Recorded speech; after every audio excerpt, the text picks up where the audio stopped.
قال رب السجن احب الی مما یدعوننی الی، اے اللہ جیل مجھے بہت محبوب ہے.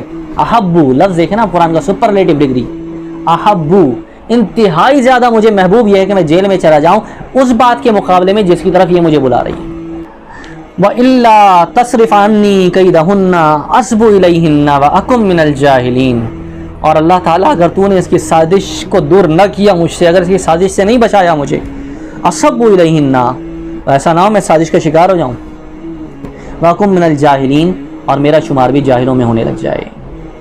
فَاسْتَجَابَ لَهُ رَبُّهُ فَصَرَفَ عَنْهُ كَيْدَهُنَّ، تو پس ان کے رب نے ان کی دعا کو قبول فرما لیا اور اللہ نے اس چال اور سازش سے ان کو پھر محفوظ فرمایا.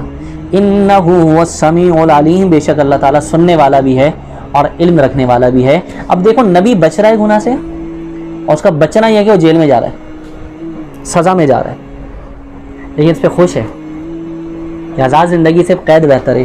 تو اللہ کی تدبیر کب غالب آئے گی یہ نہیں پتا.